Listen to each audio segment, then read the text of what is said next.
Hello, I'm Fara Sax, and this is the Community Voice. I'm so fortunate today because my guest is Melinda Almonte. She is Republican candidate running for the Florida House of Representatives in District 106. Thank you so much for taking the time and coming to the studio today. Welcome. Thank you very much for having me. I really appreciate it. Tell me a little bit about why and who and where. Tell me about you. I want to Okay. know. Let our folks know all about who you are and your journey to this Sure. moment. Well, I'm a native Floridian, and I went to University of Florida and University of South Florida to study. I graduated with a degree in political science, and then I went to Emory Law School, and I moved to New York City. And in New York, I got a Master's of Law from New York University in taxation. I worked at a number of firms in New York City doing corporate work, tax work, securities work, and hedge fund work. And after working in the finance business from the legal side, I decided to work at Merrill Lynch as a financial consultant. After those years of very hard work, I was on vacation in Puerto Rico and I met my husband. And ultimately, I moved to Puerto Rico, got married, and I had twin sons. But the medicine in Puerto Rico is not, and especially back then, 20 years ago, is not the same as it is in the States. And so kind of everything that could go wrong went wrong. And the twins suffered severe medical malpractice. They're boys. So one of them is blind. He has very little vision. And the other twin has cognitive issues for lack of oxygen to the brain. So after these events occurred, I took my children from Puerto Rico and I moved to Miami so that we could pursue whatever we needed from a medical standpoint and from an educational standpoint. It was all just a big, giant, scary thing. And so those events occurred, so it kind of put me in a different mode from a career mode into I'm going to do everything I can to make my children's lives better in any way that I possibly can. To make sure they were mainstream, to make sure they did everything socially they could, and all the rest of it that a mother would want to do anyway, right? And those things all happened, and I still worked part-time as a lawyer. I took the Florida bar a few years ago, also in addition to the New York bar, which I had before, and still do pro bono work for everybody that calls me because they all call me. And so that's kind of where I am from a career standpoint. So after I got the kids situated into different job training and other kinds of programs, like Ramon, the visually impaired one, he's doing music programs, like actual music production, because he's extremely talented. And the other one is working with Miami-Dade County Parks Systems, and they're fantastic people. They're so wonderful. But I'll tell you, that experience, it took me a few years to really hone in. And that experience of working through the whole government system of trying to help my kids get job training or placement or other things that they're supposed to be entitled to, that the programs exist, but the resources aren't delivered. So I said, wow, this is so frustrating. And if I'm having such a hard time and I'm able to use all the different knowledge that I already have from the past to bring to the party, what about people who would just give up? Because that's the thing that I was running into from the other parents. They just gave up and their kids just stayed home and had no life at all. I said, this is wrong. And so I said, I think that now that I've gotten my kids situated, I'd like to give back. I want to go try to do something good for other people that are similarly situated and to do good for the community of Miami Beach, because I've lived there for a long time, about 12 years now, 13 years, and I love it. And I love the people, and I think I can bring with my career experience, and I think also with my humanitarian experience, I can bring a lot to the table to craft the sort of policies, or at least help craft the sort of policies that really benefit our district. And I think it's really important that we get to know you one platform at a time of diving deep. And let's talk about some of the things that we were going to focus in on. Let's talk about the fiscal responsibility of government, and what is your position on that?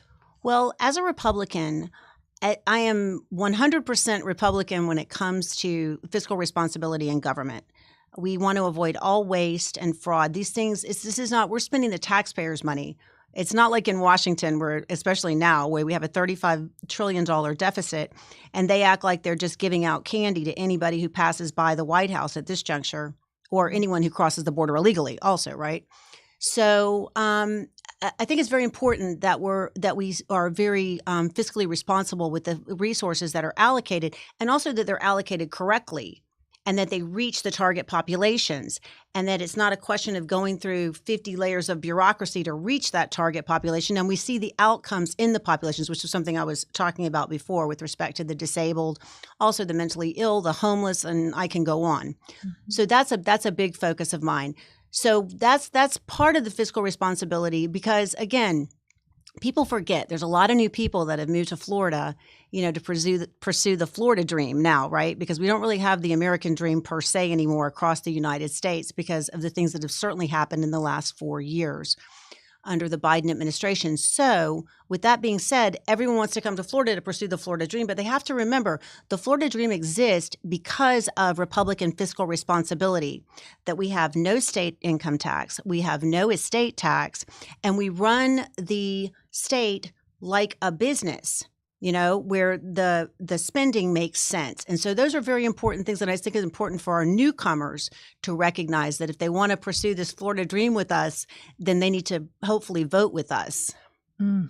And election is up and coming, the primary. Yes, on August the 20th. That's right. So you're a very busy woman. Yes, a little bit. Let's understand what legal immigration is. What is that position for you? Well, I think personally, I think at this juncture, the border should be completely closed. I mean, we have 10 to 12 million illegal immigrants, and asylum claims are based on religious and political persecution. They're not based on, I want to stay in a nice hotel and receive a Visa card. That's just not it. And by virtue of doing this, it's wrecking the whole underpinnings of the American economy, because we can't have the social safety net or the schools or any of the other things that we need. So I think that we have to protect against those sorts of inflows, which Governor DeSantis has been doing a great job into coming and settling in Florida, because, again, we all want to be a humanitarian, and that's fantastic, but there's a legal way to do it, and that's the only way to do it. And what do you see as that path to the legal immigration? Well, people should be applying in their own. They should be applying in their own country if they're applying for political asylum. I mean, and normally, again, political asylum claims are based on political or religious persecution. And I'll give you an example. I had a nanny 100 years ago, and she was a doll. She was from Colombia, and I helped her actually pursue her political asylum claim, part of my pro bono experience, because she had been kidnapped by the FARC a few times because she had helped the Catholic Church in its endeavors, which the FARC is against. So things like that are clear qualifiers, and she's here in fear for her life, but not, again, I want to stay in a nice hotel in New York and get a Visa card. Those are not qualifying elements. So I think people have to qualify in their home state. Or the other thing that's happening is people are going through Mexico, and the law clearly states that that if you have reached a country where you are no longer in fear for your life, then you have to stay in that country. Oh, wait, that's what President Trump had with Remain in Mexico. Because those people, if you're no longer in fear for your life, then you have no reason to come in and say, okay, well, I'm going to come stay in the United States and claim asylum, because you could have claimed that same asylum from Mexico because you weren't in fear for your life. So why is there such a big schism now? There's such a big divisive divide between everybody, between the two parties and between that immigration law, if that's what the law states. Well, I think the reason is because Biden has he's completely thrown the laws out the window. They're not the laws doesn't say millions of people come, or God knows how many thousands of people come every day and just apply for asylum, and then we release them into the population and start to provide benefits all over the United States. The reason that they're doing it is because they want to have potential voters. That's it, period. End of story. They're trying to ramp up a few million extra voters to pump in whenever they need them. And that's the reason they're here. And where's all the money coming from? It's breaking the states' backs and it's breaking the federal government. So it's breaking the country, and so it's a bad plan. So legal immigration we want, and we certainly want, most definitely we want the kind of visas that allow people who have certain skills in technology and engineering that have been trained in the United States. If they want to stay, we want them to stay, and those kind of visas we don't have enough of. So it requires some rework, but one of the main issues is that this path that we're on right now is clearly unsustainable as a country. And I guess that's the reason why you're running. Well, that's one, yeah. One of many. Yes. And let's talk about school choice and voucher programs and what your feeling is and what your thoughts are and where you stand on that. Well, I think the Republicans have done a great job in these last years with respect to the voucher program that allows you to choose any school and take the taxpayer funds and apply them to the schools where you want your children to go. I think that's fantastic. And also, I think that Miami-Dade County Public Schools has done a really great job over the last years. When I first moved here 20-something years ago, isn't that crazy to think 20 some odd years ago? And like it's just a flash. I know. Right? And it's gone, right? It's amazing. And so I guess, Miami-Dade County's public schools was not super highly regarded at that time, I don't think. But I have watched the whole system just develop into something fantastic. I really have. They do a great job. And so I think that they could take on more magnet schools, and I think also, with a STEM focus, and also with a computer programming focus, and those sorts of elements, because they really do a good job. Miami-Dade County Public Schools does a great job. And I also like charter schools because it gives people an additional choice. I think you should have as many choices, parents should have as many choices as they need. And they should also be calling the shots in their children's lives. And it's not a one-size-fits-all No, program, not at as all. you learned from your own experience. For sure. Definitely. My road was, and the public schools were really great. They were great. For the most part, my children had what's called an individual education plan under the Americans with Disabilities Act. But I think that speaks volumes if they went to public school. Oh, yeah, and they were mainstreamed. They went to public school, mainstreamed, and it wasn't like, I'm not going to have a hotel in New York kind of thing, that they were able to really be with their peers and thrive. Yep.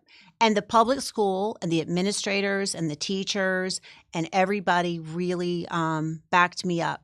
And back them up. And it could almost bring tears to my eyes. The last high school we went to was in North Miami. Shout out to the principal. And you can name them. Okay, well, I don't know. I feel like that. But anyway, so and the vice principal, they just bent over backwards, to make sure that all the T's were crossed and the I's were dotted, and they were just so helpful. They really understood, and the kids got an education just like all the other kids. So it was good. And financial literacy? Oh, okay. In terms of that, I'm a big advocate. I'll tell you what. I think that what does that mean to you, financial literacy? Because for all of us, it's something completely different. If you're a woman, if you're a man, if you're a young person. Exactly. That's true. It's true. And I think one of the things that's happening is that I can go talk to 10 adults on the street right now, and in what I consider to be financial literacy, they don't have it. And those are kind of the necessary building blocks for living in the United States of America and being successful. Okay, I'll tell you. The ABCs. Let's have a conversation. Okay, well, the ABCs. Maybe there might be a DEF too. But anyway, the first one I think that's most important is you have to understand the financial markets. Not understand the financial markets. You have to understand there's a stock market. You have to understand that public companies issue stock, and you too can buy that stock. That's number one. And number two is interest rates and how they affect the financial environment. and also how it just affects a person if they want to go buy a condo, buy a home. How does that work? How do you close on a home? None of the kids graduating have any idea about any of this. Take a look. We should have like sample paperwork. This is what a mortgage application looks like. This is what a W-2 is. This is how you pay taxes. These are the employer part of the taxes. These are your part of the taxes. This is a tax return, just so that people understand. So then you become invested in the capitalist nature of our society, and information how to get and how to get ahead. And information is powerful, right? How to get ahead, because otherwise you're like you end up one of the people who just is lost and probably has to collect a check at the end of the day because you can't make it work for you. But if you understand the basic building blocks of how to build financial success for yourself through education and through this financial literacy that I'm talking about, which that part doesn't even require that. That financial literacy should be in high school. It should be required. I was just going to ask you where that, because I remember going to high school. Well, at least last week was high school. Yeah, me too. But we didn't even learn how to balance a checkbook in those days.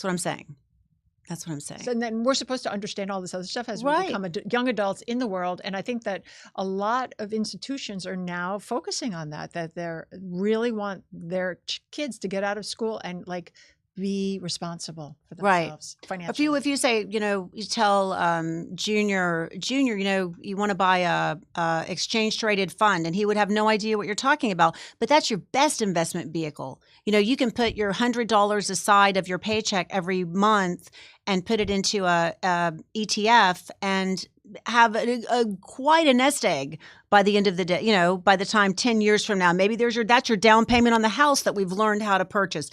So there's a lot of different ways, but I think it's extremely important because it definitely puts the kids that are graduating in a position where they have a much better understanding of how they too can achieve. Well, we're still hoping the American dream, but right now we're going for the Florida dream. How do you propose to talk about and support and thoughts about law enforcement and the capabilities while ensuring their accountability and the community to gain their trust? Exactly. Well, my experience with law enforcement in the state of Florida, as I used to live in New York too, as I mentioned earlier, for about 10 years, my experience with law enforcement has always been good, very positive. Now I understand that's sometimes not people's experience.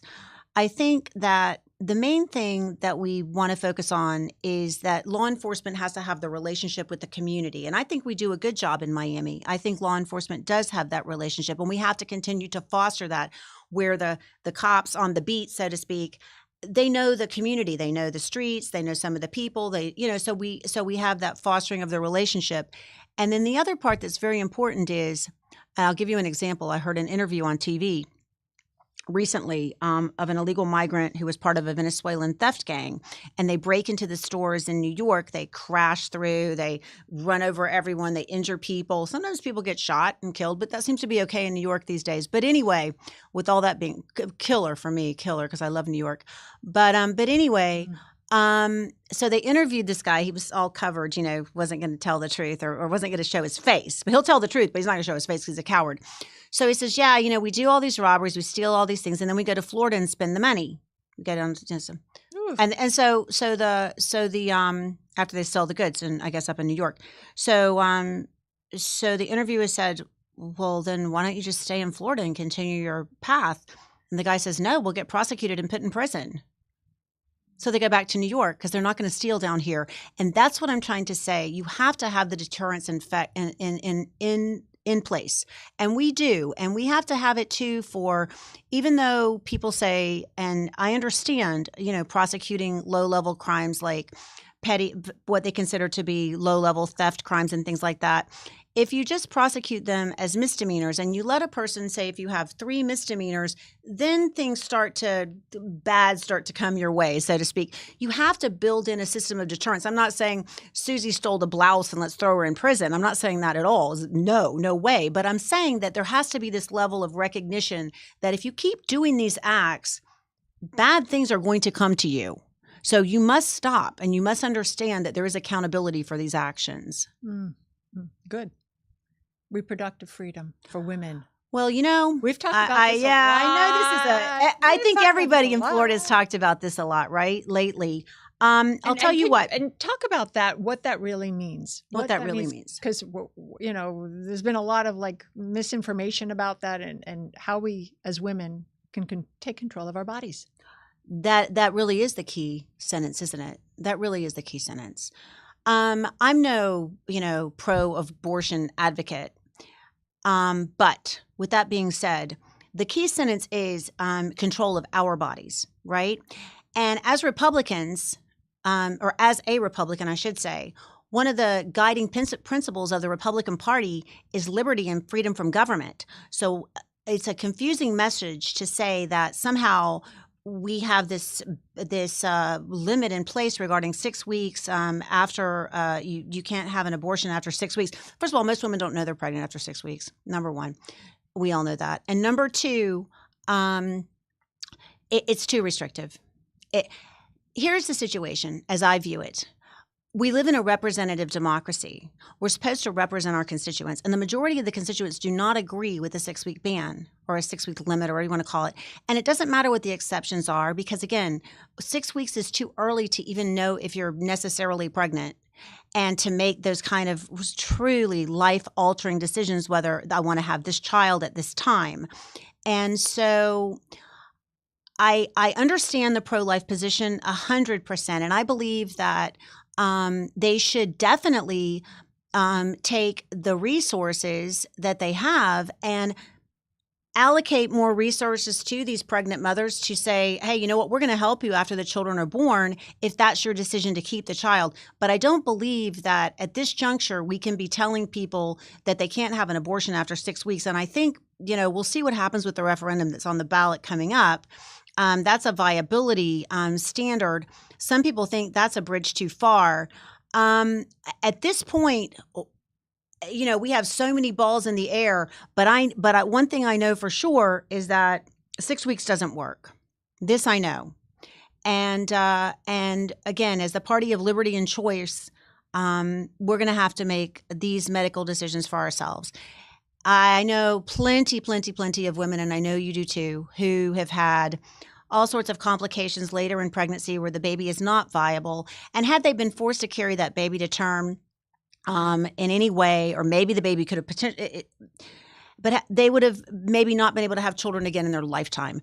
So there's a lot of risk and there's a lot of personal decisions that go into everything. And again, that's the whole point. It's a personal medical decision. Absolutely. I agree with you. And let's jump to completely something different. Yeah, something totally different. Infrastructure development to combat the sea levels rise and flooding. Oh my gosh! Speaking of flooding, right? We just needed a canoe. We were literally underwater. We lost power for 2 days. We had a river flowing through our front yard, and everything of the neighbors passed by. I felt like I was in one of those movies.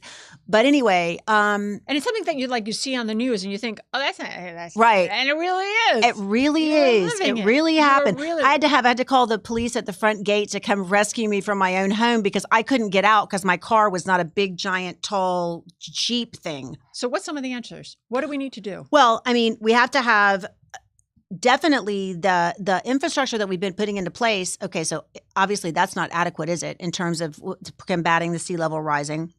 We have to have more pumping stations. We have to have more canals that we say this is a way that the water can have water flow in terms of drainage. We have to have more drainage.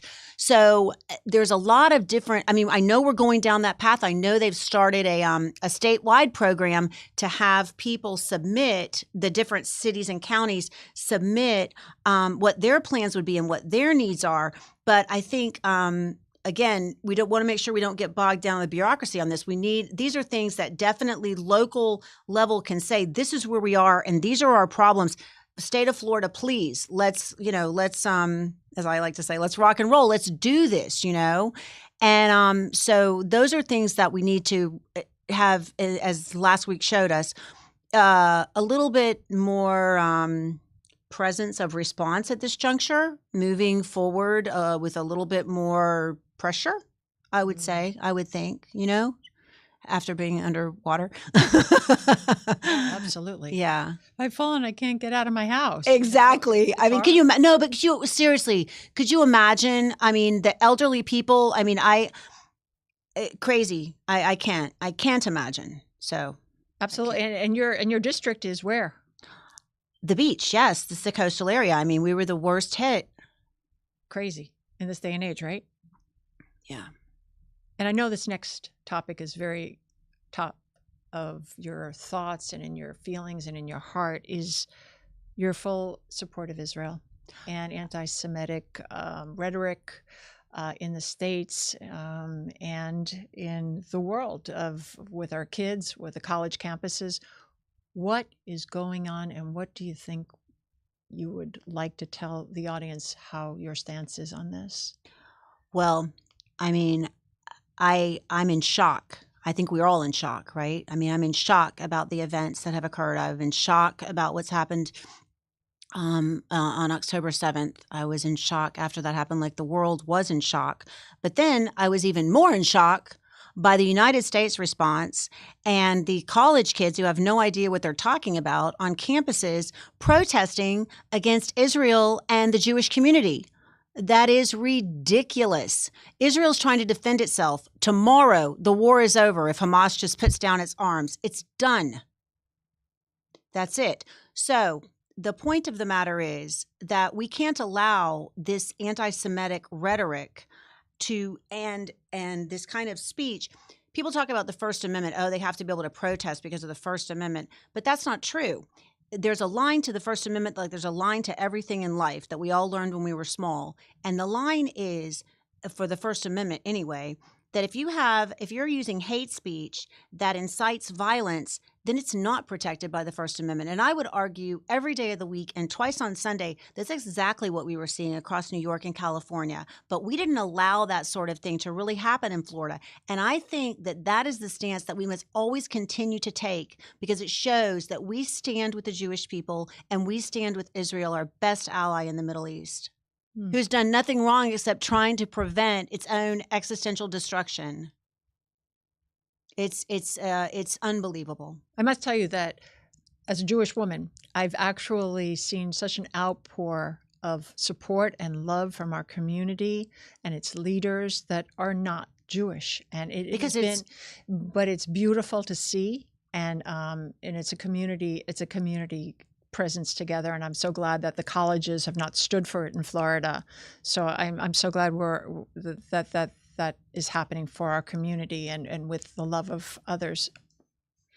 All right, what's your stand on reducing property insurance rates? That's a very big one, right? That's very huge for everyone in our state. Because it's a big question, and it just seems to getting bigger and bigger and grander. And yes, mine, I'm just like everyone else's. My rates doubled from last year. I was trying to debate like how much insurance should I carry, because I mean this was the prices were so high.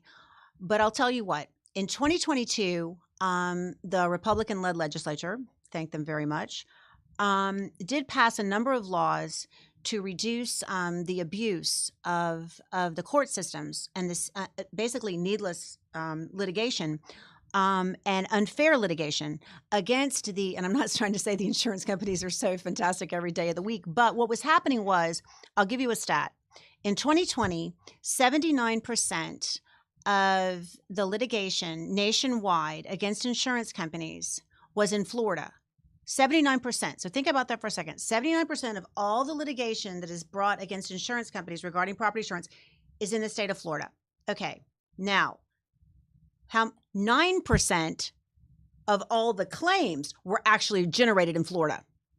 So that just shows you how the legal system was being abused. And there was basically one-way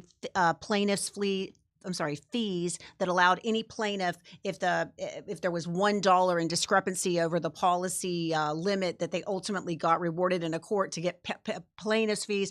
There was assignment of benefits to third-party contractors, which was causing a lot of fraud. So a lot of these things now have been addressed by new statutes. But these things take time. It's going to take time. Also, capitalization requirements in terms of insurance companies can't be fly by night. They've got to have certain high capitalization requirements in order to do business in the state, because they're not going to take your premiums and then close their door when you make a claim, which is what we were seeing before. So a lot of different pieces of legislation have been enacted. So we just have to watch and see what those policy outcomes are, because they should bring back competition into our markets, which obviously always drives price down. So that's an important one. And the other thing I think is also important to talk about that I know is hitting a lot of condo owners hard on the coast are these new reserve requirements for the structural integrity of the buildings. It's another one of those things, I think, in my mind, that we have to watch out for unintended consequences of what we're trying to protect, or what the policy goal is. The policy goal is to protect the condo, as to what happened in Surfside, which was the worst tragedy. I cried for so many days, I can't even. I knew people that died in the building. But anyway, it was unbelievably tragic. But the problem is that we want to protect against the building falling in. Okay, completely understandable. We most definitely want to do that. But we also want people to be able to afford to live in their homes. So we have to make sure that with the reserve requirements, I like to say that, we want to make sure that grandma's safe in her home. But then again, by virtue of doing that, we don't want to make grandma homeless, because then grandma can't pay all these special assessments and she's forced to sell. And the articles that I've been seeing recently in the paper are, well, then I guess all the people will agree to sell their condos and some developer will come buy it. But you know what? That's not us. That's not us. That's not us in Miami beaches and our communities. We're not going, oh gosh, I can't wait for someone to come buy everybody out and move all the neighborhood out. So this problem needs to be dealt with now. Well, they are dealing with it, but they've dealt with it in a way that I think is, in my opinion, but again, I'd have to have more information. So I'm not sitting in on the hearings. I'm not privy to all the engineering and structural reports that they're providing in terms of the buildings that are more than 30 years old, et cetera. But the thing that happened in Surfside, that was the first time that ever happened that I can ever think of in the state of Florida, number one. And the other thing was, that was not just a question of maintenance. That was a question of adjacent construction next door. And that caused changes in the water tables, caused changes in the water runoff. Those are things that we also have to address. Absolutely. And the vibration and the excavation, those cause cracks in foundations too. And I know this because it happened at my own house when they were building next door to me and excavating. My baseboards separated from my walls. So again, these are things that we're not going to drive grandma out of her house over this. We want grandma's house to be safe and everyone's home to be safe. So I think we got to take one step back, because what we're going to be looking at coming up in these special assessments, people are not going to be able to afford to stay, and nobody's going to want to buy because they're going to be afraid. Absolutely. And I'm seeing that with some friends that have property on the beach right now, the same situation. So I think there's got to be a better way to work. I understand the policy, but let's think that Surfside and Champlain Towers, there's a Champlain Towers north, a block away.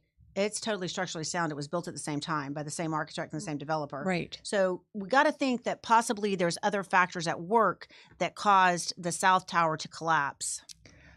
That's a bigger discussion than this moment. Yeah, right, exactly. That's right. And it's a bigger discussion than I can even, at this point, in this moment, I'm giving you my opinion, not based on the things that I have read and analyzed, but I am not privy to all the information. Absolutely. So I put a disclaimer on that. Absolutely. We got that. I got disclaimer. Disclaimer. Last question. Regarding funding and funds for the disabled and mentally ill. This is one of my primary